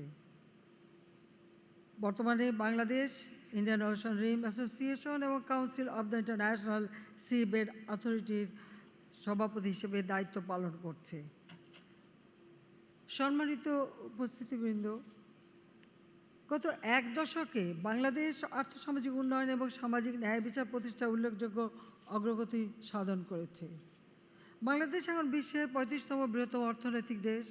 সাম্প্রতিক বছরগুলোতে আমাদের চরম দারিদ্র্যের হার 5.6% নেমে এসেছে, যা ছিল প্রায় 25% উপরে। এবং আমাদের মাথাপিছু আয় গত এক দশকে 3 গুণ বৃদ্ধি পেয়ে $2,824 মিলিয়ন মার্কিন ডলার উন্নীত হয়েছে। উপরন্তু বাংলাদেশ 2026 সালে স্বল্পোন্নত দেশ থেকে অর্থাৎ এলডিসি থেকে উন্নয়নশীল দেশে উত্তরণের জন্য প্রয়োজনীয় মানদণ্ড পূরণ করেছে এবং এই ধারাবাহিকতাও আমরা বজায় রেখেছি। আমরা চাই যে আমাদের দেশ বাংলাদেশ স্মার্ট বাংলাদেশ হিসেবে প্রতিষ্ঠা লাভ করুক, যেখানে একটি শক্তিশালী ভৌত অবকাঠামো আমাদের ক্রমবর্ধমান অর্থনীতিকে চলমান রাখবে। গত বছর আমরা নিজস্ব অর্থায়নে পদ্মা বহুমুখী সেতু উদ্বোধন করেছি, নিজস্ব অর্থায়নে নির্মাণ করেছি এবং আমরা যে পারি সেটাও আমরা প্রমাণ করেছি। সম্প্রতি আমরা রাজধানীতে প্রথম মেট্রো রেল উদ্বোধন করেছি। আমরা চট্টগ্রামে 3.2 কিলোমিটার বঙ্গবন্ধু শেখ মুজিবুর রহমান টানেল কর্ণফুলী নদীর নিচে আমরা নির্মাণ কাজ চলমান, খুব তাড়াতাড়ি সেটা শেষ করব। নদীর তলদেশে এই ধরনের স্থাপনা দক্ষিণ এশিয়ায় এটাই সর্বপ্রথম। আমাদের স্বপ্ন হলো 2041 সালের মধ্যে বাংলাদেশ একটি জ্ঞানভিত্তিক, আধুনিক, প্রযুক্তি জ্ঞান সম্পন্ন, উন্নত সমৃদ্ধ সোনার বাংলাদেশ হিসেবে গড়ে উঠবে এবং বাংলাদেশ একটি বদ্বীপ। 2100 সালের মধ্যে একটি সমৃদ্ধ ও জলবায়ু সহনশীল বদ্বীপ হিসেবে বাংলাদেশকে আমরা গড়ে তুলতে চাই। সে পরিকল্পনা গ্রহণ করে তা আমরা বাস্তবায়ন শুরু করেছি। এই লক্ষ্যসমূহ অর্জনের জন্য কৌশল হিসেবে আমরা টেকসই অর্থনৈতিক প্রবৃদ্ধি এবং সবার জন্য সুযোগ তৈরি করার উপর গুরুত্ব আরোপ করছি। ভৌগোলিক অবস্থানের কারণে বাংলাদেশ ভারত মহাসাগরের জন্য শুধু নয়, এই অঞ্চলের সকল দেশের জন্য অত্যন্ত গুরুত্বপূর্ণ। সম্প্রতি আমরা আমাদের ইন্দো প্যাসিফিক কৌশল তৈরি করেছি। এরই ধারাবাহিকতায় আমি ষষ্ঠ ইন্ডিয়ান ওশান কনফারেন্সে ভারত মহাসাগর অঞ্চলের জন্য 6টি বিষয়ের উপর গুরুত্ব আরোপ করতে চাই। প্রথম, ভারত মহাসাগরীয় অঞ্চলের দেশসমূহকে তাদের উন্নয়ন এবং সমৃদ্ধ ভবিষ্যৎ নিশ্চিত করার লক্ষ্যে সমুদ্র কূটনীতি অর্থাৎ মেরিটাইম ডিপ্লোম্যাসি এটা জোরালো করতে হবে। দ্বিতীয়ত, এই অঞ্চলের অনেক দেশ জলবায়ু পরিবর্তনজনিত প্রভাবের ঝুঁকিতে থাকার বিষয়টি বিবেচনা করে প্রাকৃতিক দুর্যোগ এবং তৎ সংশ্লিষ্ট ক্ষয়ক্ষতি কমাতে আমাদের সহযোগিতা বাড়াতে হবে। তৃতীয়ত, একটা স্থিতিশীল এবং টেকসই ভবিষ্যতের জন্য ভারত মহাসাগরীয় দেশগুলোর মধ্যে পারস্পরিক বিশ্বাস এবং সমূহের ভিত্তিতে শক্তিশালী অংশীদারিত্ব গড়ে তুলতে হবে। চতুর্থ, ভারত মহাসাগরের সামুদ্রিক নিরাপত্তা সংক্রান্ত বিদ্যমান ব্যবস্থাকে আরও শক্তিশালী করা এবং সমুদ্রের জরুরি পরিস্থিতিতে সাড়া দেওয়া, অনুসন্ধান, উদ্ধার কাজে সহায়তা এবং আন্তর্জাতিক আইন অনুসারে নৌ ও বিমান চলাচল নিশ্চিত করা হবে। পঞ্চম, শান্তির সংস্কৃতি চর্চা এবং জনবান্ধব উন্নয়নের প্রসার করতে হবে। একটি শান্তিপূর্ণ, সমতাভিত্তিক এবং অন্তর্ভুক্তিমূলক সমাজ গঠনের উদ্দেশ্যে বিশ্ব জনগোষ্ঠীর যে অর্ধেক নারী সম্প্রদায়, তাদেরকেও যথেষ্ট গুরুত্ব দিতে হবে। ষষ্ঠ, উন্মুক্ত, স্বচ্ছ, নিয়মভিত্তিক বহুপাক্ষিক ব্যবস্থার প্রসার করা, যা অন্তর্ভুক্তিমূলক অর্থনৈতিক প্রবৃদ্ধির মাধ্যমে এই অঞ্চলে এবং তার বাইরেও সমতাভিত্তিক টেকসই উন্নয়নকে ত্বরান্বিত করতে হবে। আমি আন্তরিক ধন্যবাদ জানাই সবাইকে। আবারও আমি বাংলাদেশে আগমনের জন্য আমাদের অতিথিদের প্রতি আমার আন্তরিক ধন্যবাদ এবং এখানে উপস্থিত সবাইকে ধন্যবাদ জানিয়ে আমি এই সম্মেলনের সর্বাঙ্গীন সাফল্য কামনা করছি। আপনাদের সবাইকে ধন্যবাদ। জয় বাংলা, জয় বঙ্গবন্ধু, বাংলাদেশ চিরজীবী হোক। খোদা হাফেজ।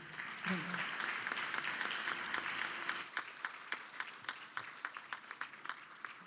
Thank you, Honorable Prime Minister of Bangladesh, for sharing your thoughts and guidance for a journey towards peace, prosperity, and partnership for a resilient future.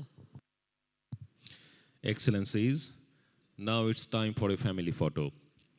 May I request our distinguished delegates only who have received a place number to kindly take their spot on the stage.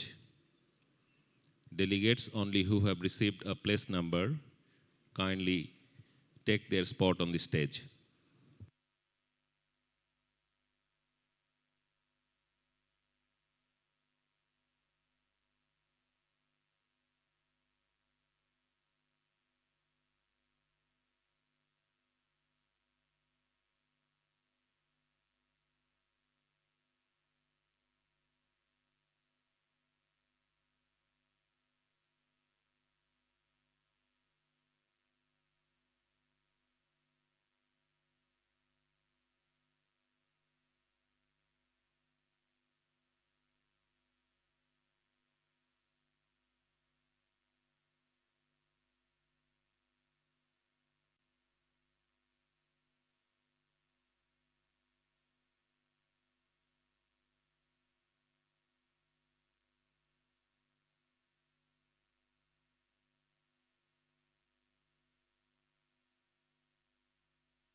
Thank you, Your Excellencies. May I request the distinguished dignitaries to take their seats in the head table.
Excellencies,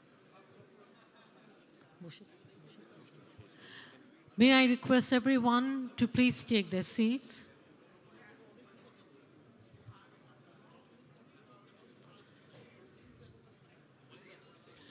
Distinguished guests, ladies and gentlemen, I welcome you all to enjoy our next event, the Cultural Soiree. The program has been conceived by Mr. Liaquat Ali Lucky, Director General of Bangladesh Shilpokala Academy. The Bengali nation has a rich and inherent cultural heritage. Based on this heritage and following the dynamic leadership of Father of the Nation, Bangabandhu Sheikh Mujibur Rahman, Bangladesh came into existence in 1971. Amar Porichoy, or My Identity, a poem by Sayyid Samsul Haq, portrays the true nature of a Bengali. A dance choreographed by Mehraz Haq Tushar, based on this poem, is presented now.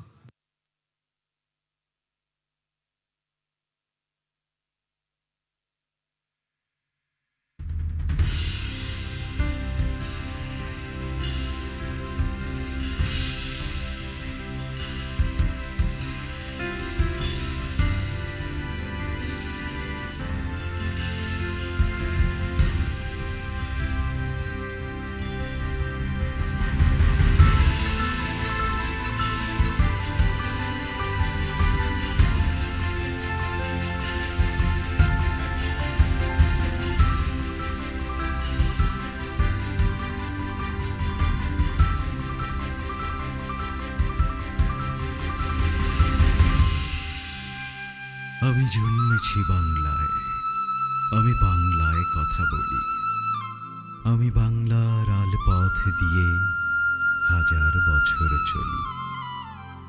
চলি পলিমাটি কোমলে আমার চলার চিহ্ন ফেলে, ১৩০০ নদী সুধায় আমাকে কোথা থেকে তুমি এলে।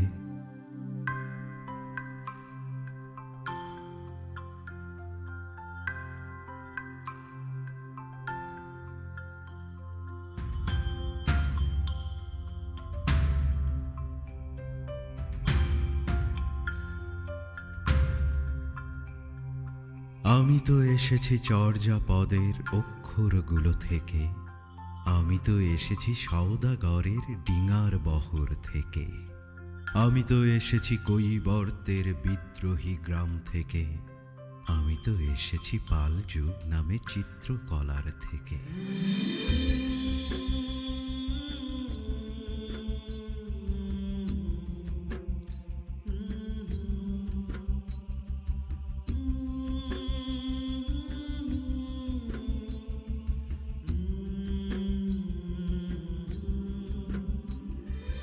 এসেছি বাঙালি পাহাড়পুরের বৌদ্ধ বিহার থেকে, এসেছি বাঙালি জোড় বাংলার মন্দির বেদি থেকে, এসেছি বাঙালি বরেন্দ্র ভূমে সোনা মসজিদ থেকে, এসেছি বাঙালি আউল বাউল মাটির দেউল থেকে।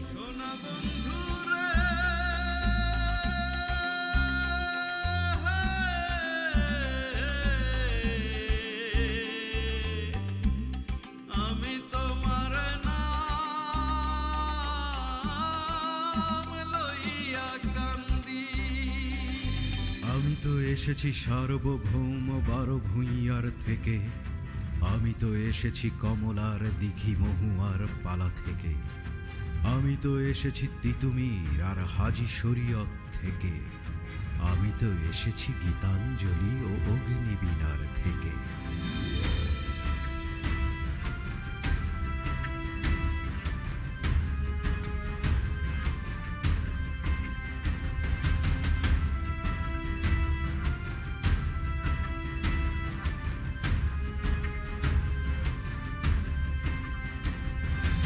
এসেছি বাঙালি ক্ষুদিরাম আর সূর্য সেনের থেকে, এসেছি বাঙালি জয়নুল আর অবন ঠাকুর থেকে, এসেছি বাঙালি রাষ্ট্রভাষার লাল রাজপথ থেকে, এসেছি বাঙালি বঙ্গবন্ধু শেখ মুজিবুর থেকে।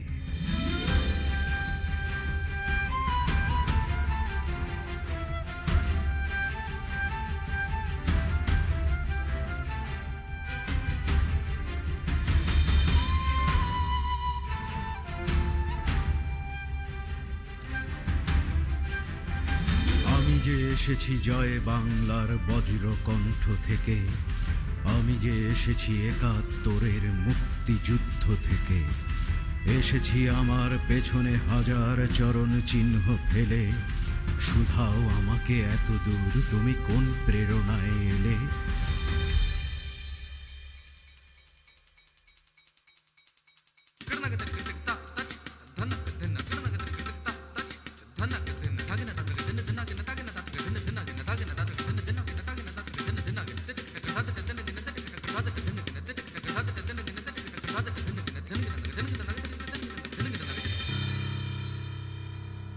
তবে তুমি বুঝি বাঙালি জাতির ইতিহাস শোনো নাই, সবার উপরে মানুষ সত্য তাহার উপরে নাই। একসাথে আছি, একসাথে বাঁচি, আজও একসাথে থাকবই, সব বিভেদের রেখা মুছে দিয়ে সাম্যের ছবি আঁকবই।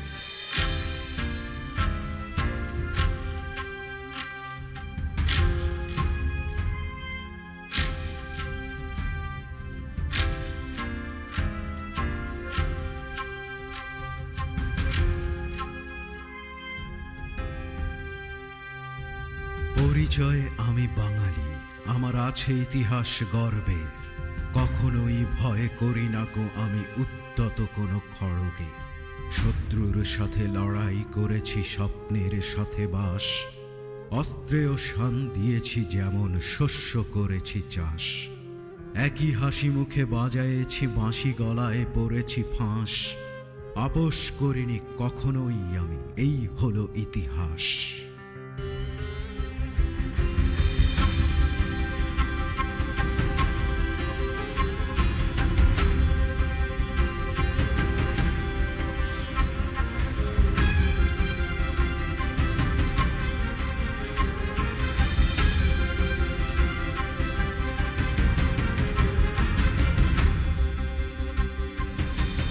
ইতিহাস ভুলে যাব আজ আমি কি তেমন সন্তান, যখন আমার জনকের নাম শেখ মুজিবুর রহমান।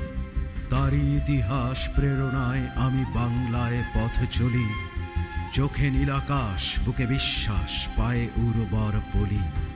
চোখে নীল আকাশ বুকে বিশ্বাস পায়ে উর্বর পলি।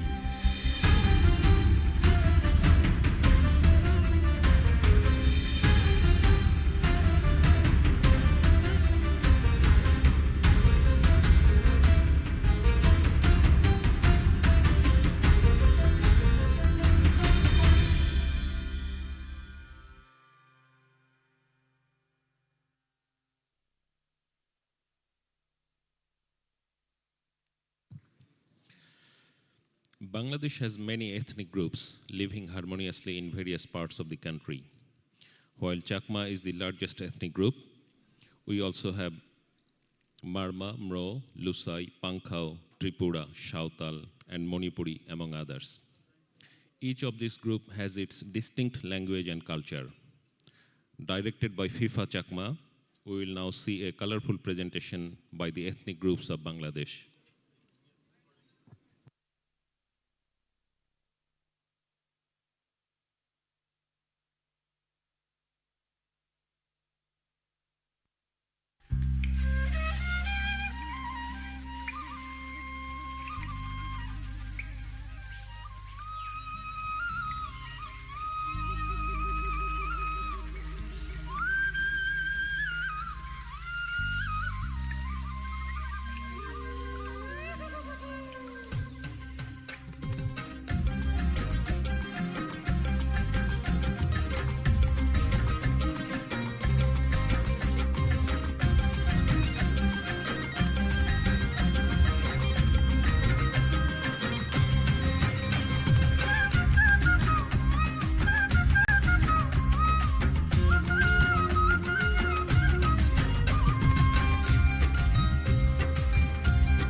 each of us has a beautiful soul which cannot be seen or touched. The Bauls strive to reach out to these selves of ours through their song. While remaining immersed in the love of the Creator, the Bauls express their feeling with special rhythmic moves. Baul song is now part of global heritage. The last presentation this evening is a Lalon song, Shohoj Manush.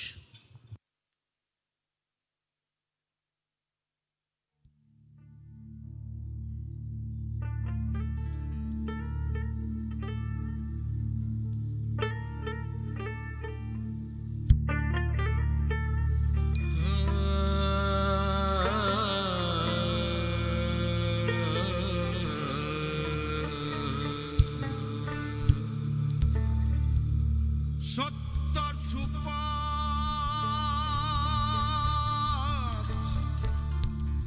নাচি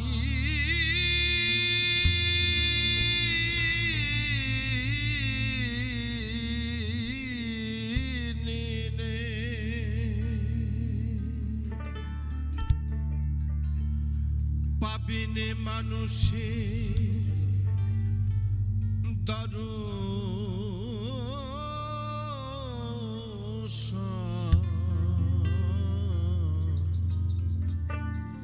ওরে আমার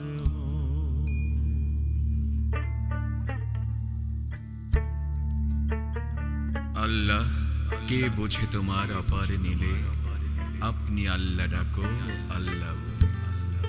নিরাকার তুমি নুরি ছিলে ডিম্ব অবতারী সাকার এক সৃজন গঠলেন ত্রিভুবন আকার চমৎকার ভাব দেখালে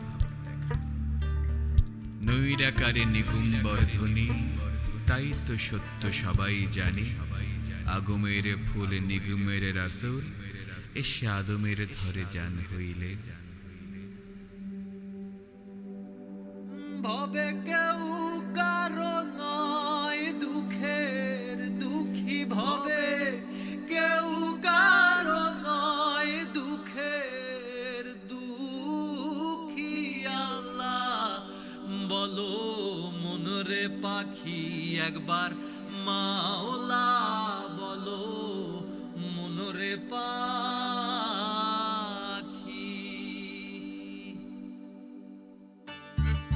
বিধেছে এমনই ঘর বিধেছে এমনই ঘর শূন্যের ওপর আমার এই শূন্যের ওপর পোস্তা করে ধন্য ধন্য বলি তারে ধন্য ধন্য বলি তারে বিধেছে এমনই ঘর বিধেছে এমনই ঘর শূন্যের ওপর আমার এই শূন্যের ওপর পোস্তা করে ধন্য ধন্য বলি তারে ধন্য ধন্য বলি তারে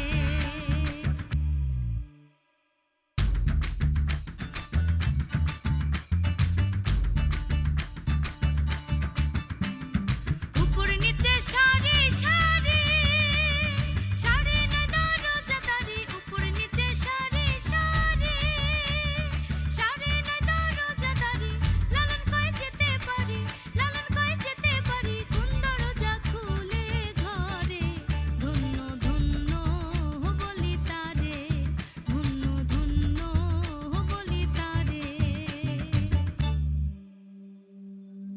সমুদ্রের কূলে থেকে জল বিনে চাতকি মূল হায় রে বিধি ওরে বিধি তোর মনে কি ইহাই ছিল নবঘন বিনে বাড়ি খায় না চাতক অন্য বাড়ি চাতকের প্রতিজ্ঞা ভারী যাই যাবে প্রাণ সেও ভালো চাতক থাকে মেঘের আসে মেঘ বরিশে অন্য দিশে বলো চাতক বাঁচে কিসে ওষ্ঠাগত প্রাণ হলো লালন ফকির বলে রে মন হলো না মোর ভজন সাধন ভুলে সিরাত ছাইয়ের চরণ মানব জনম বৃথা গেল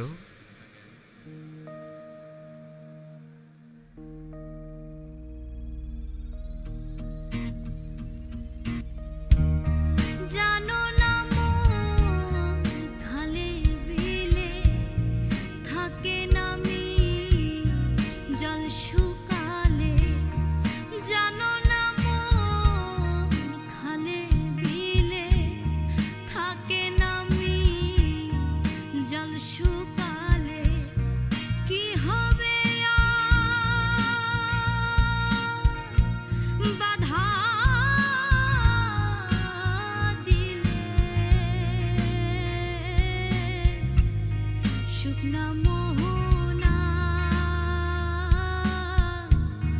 সময় গেলে সাধন হবে না দিন থাকিতে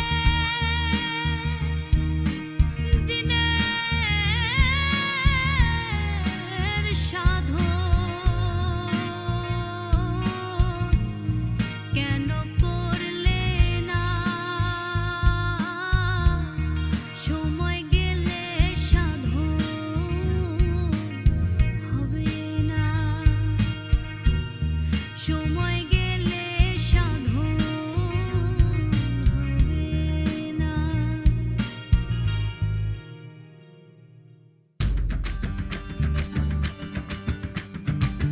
নহরে চরে কিষান কোনে দেখতে পাইনে এই নয়নে নহরে চরে কিষান কোনে দেখতে পাইনে এই নয়নে হাতেরও কাছে যায় ভবেরও হাট বাজার হাতেরও কাছে যায় ভবেরও হাট বাজার কেউ বলে না একটা নির্ণয় করে আমার ঘরখানায় কে বিরাজ করে আমার ঘরখানায় কে বিরাজ করে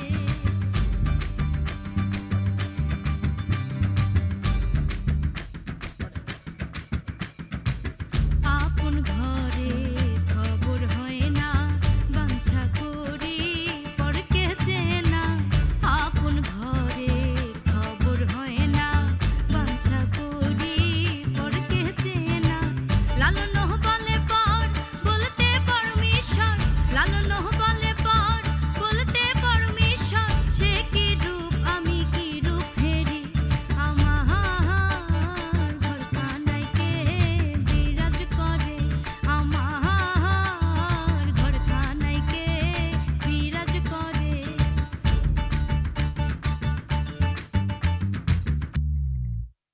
চাতক প্রায় নিশি যে আছে কালো শোষী হব বলে চরণ দাসী হব বলে চরণ দাসী ওটা হয় না কপাল গুনে ওটা হয় না কপাল গুনে আমার মনের মানুষের সনে আমার মনের মানুষের সনে মিলন হবে কত দিনে মিলন হবে কত দিনে আমার মনের মানুষের সনে আমার মনের মানুষের সনে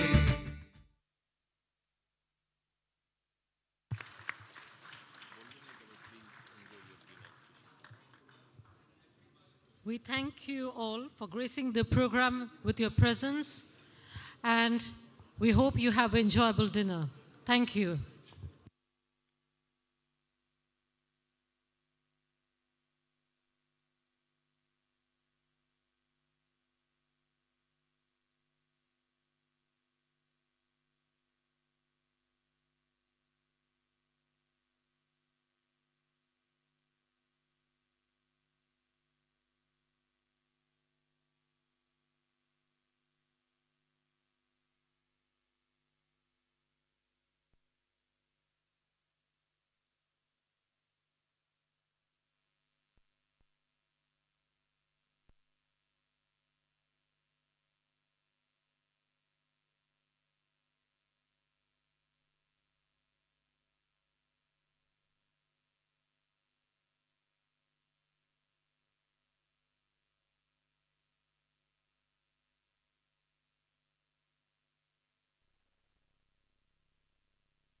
To grace the event as